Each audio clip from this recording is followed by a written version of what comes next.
What's up, everybody? It's your boy Sir Splash. I hope everyone is safe and healthy right now. With the virus going on. During this time, I've been researching, working on several different projects for the channel to give you guys some entertainment while we are all quarantined.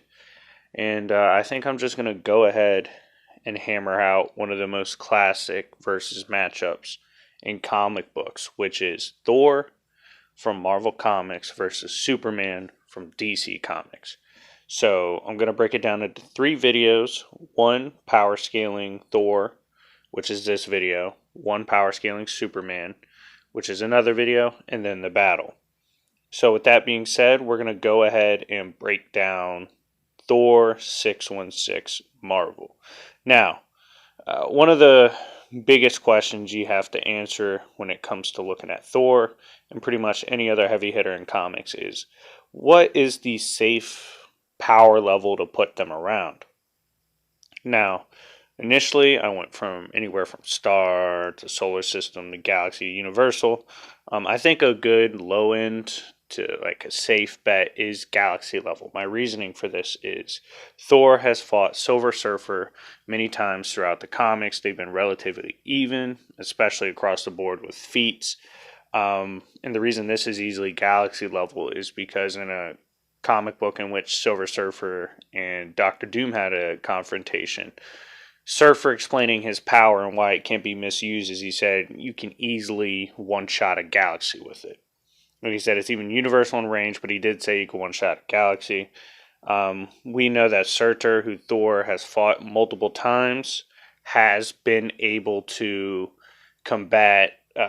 He used his sword to make his sword destroyed a galaxy. So that's a pretty safe low end to put for serious Thor, is at least galaxy level. But we're going to go over his feats and talk about what makes Thor such a monster in Marvel. So, for some of his feats, we've seen him battle Mephisto, and Mephisto himself, one of the Demon Kings, was unable to absorb or consume Thor's soul just from his willpower and existence alone. We've seen him in fighting Surfer. This puts him at extreme speeds, which can be either billions to trillions of times FTL, considering that Surfer has done things like traveled 500,000 times light years in seconds. He's used his speed alone to warp space-time. He traveled across the universe to follow a call through creation, flown out of galaxies in moments, reacted in microseconds, done this a multitude of times, and we know Thor has had over 5 combative and speed-based interactions with Surfer, including, this didn't involve Surfer, but we saw Thor traveling at one point, flew across allegedly the infinite void of thought beyond that. So, his speeds are incredible. Surfer, as well, has also used his pure speed a few times in the comics to travel through time, which would put him at unmeasurable, so you could get Thor there as well. Now, when you look at stuff like durability, some of his durability feats going through the comics, I picked up on him tanking a solar system-sized explosion. He has tanked the heat of stars with no issue. Apparently, when he was a child, it's stated in his lore that he walked on a star. He's survived in the sun with no repercussions. He's been able to, as I referred to before, combat Surfer, who can survive anything up to galaxy level easily when it comes to explosives. He survived multi-solar system combustion. And as I said before, since he scales to Surfer, a lot of the AP and speed feats for Surfer is applicable to Thor. Some of his resistances, he's resisted matter manipulation. There was a dissolution beam. This came from, I believe, Kang the Conqueror. And it broke you down on a molecular level, and it could not affect the structure of Thor. Thor once traveled in an area that turned blood to rock, and nothing happened to him. There was a force that turned blood to water, and this did nothing to Thor. His people have tried to freeze his molecules in the classic, I believe it was the Krasinski run, and they weren't able to freeze his molecule. People have tried to age him and they couldn't. For more durability stuff and hacks resistances, Ghost Rider's Hellfire, and we know from lore that Ghost Rider has fought Galactus and he's hurt beings on a much higher power level. It did nothing to Thor. His soul passively was enough to knock back and surprise classic Doctor Strange. This is impressive because Doctor Strange in the classic runs was able to fight Dormammu, even fought Zom, and surprised Living Tribunal with his power. He has resistances to time manipulation. People have tried to turn him to dust through messing with his molecular structure, messing with his age, and they couldn't. When trying to freeze him in time, he used his ability to create a tornado to prevent the freezing of time. Tempest attacked him with temporal attacks. It did nothing. Phoenix Force Emma Frost tried to invade his mind, and he easily resisted. Sky Fathers have tried to use their hacks on him, and he's resisted. As well as they've used energy, like Zeus, when he confronted Zeus, tried to use fire on him. And we know Zeus is supposed to scale to Odin, and Thor's durability allowed him to easily deal with that and even absorb it. He fought the Destroyer, and at the time the Destroyer was controlled by Doctor Doom. He's able to, on the high end, fight and damage Celestials. We know from the classic run with Kubrick explaining Celestials, he said they easily, even the low end ones, scale above 4th dimensional. And Thor was able to combat these and even hurt some of them. He's been able to fight Surtur, who scales to Odin, in their combative areas. Like I said, in the classic run, he fought off against Zeus. Do I think Zeus compares to Odin? Feats-wise, Odin has more feats, but in the lore, like I said, Zeus is Skyfather, and Zeus is supposed to scale to Odin.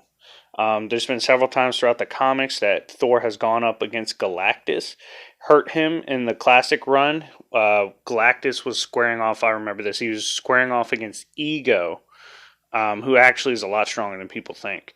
And Thor ran interference and actually worried Galactus, and Galactus had to dip. That's one of the funnier comics because Galactus was literally pinballing planets and just pegging Ego with planets, and it looks funny because Ego, is a planet. This includes the use of something called the God Blast, an ultimate kind of final energy blast from Thor that Galactus was afraid could potentially kill him. He used the God Blast on Zelia, who had absorbed Odin's power. This kind of implies the God Blast is capable of overcoming Skyfather level characters, which would include the likes of Galactus, and this is impressive because in recent runs, Galactus has been able to casually one-shot Dormammu and even absorb him. Galactus and Odin have fought before. Odin, when he fought Seth, was tearing apart the multiverse, so on and so forth. So that's the kind of power levels we're dealing with when Thor really lets loose. Thor has been able to knock back the Phoenix Force temporarily with his hammer. When we got into the Rune King areas, he did at one point endure being hung from the World Tree and having his eyes burned out. Then we're using, standard Thor, but that Thor turned into Rune King Thor, and he's able to withstand that. So the amount of damage he can take is crazy. He's been able to summon a storm that has been considered the size of a realm verbatim. He used that storm to make a new hammer. And he was able to fight Malekith. And this Malekith fought against Rune King Thor and Jane Foster Thor. Thor summoned a storm, and this storm alone was able to hurt a god who stated they had never felt pain before. And this god tried to mind hack Thor, and he was not having any of it at all. They then tried to unleash an attack that affected the mind, body, and soul unanimously. And while being assaulted, he was able to fight off the god at the same time. He also absorbed cosmic fire in this run. He then destroyed the god's soul entirely and was tearing reality in the process of the battle. So also, we've seen Thor in a run He said his divinity transcended dimensions itself.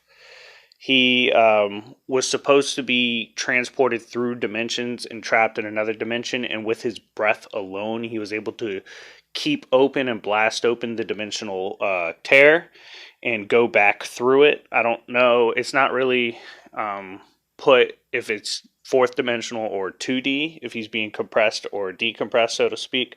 But the fact that his very breath alone can reopen dimensional tears is impressive.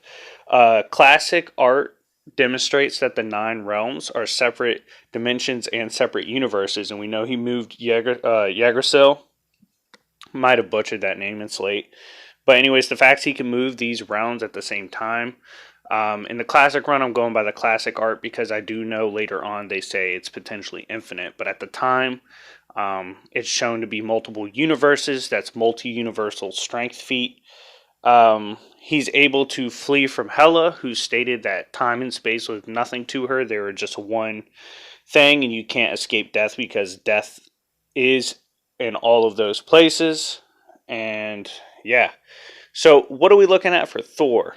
Thor easily is galaxy universal pretty consistently when going serious against opponents. He's had higher end feats when staggering Galactus and even scaling above Skyfathers in some instances. And what we're going to look at is if all of his hacks resistances, and his feats alone are enough to withstand the Kryptonian, one of the most annoying characters in comics. I don't like Superman, but I'm going to be fair when I present him. Can Thor beat Superman? That's the question we're going to ask ourselves after I go over Superman's feat in a later video. Anyway, thank you guys for watching. I hope you enjoyed the video. Make sure to like, subscribe, comment. It's been your boy, Sir Splash, and I will see y'all later. Peace.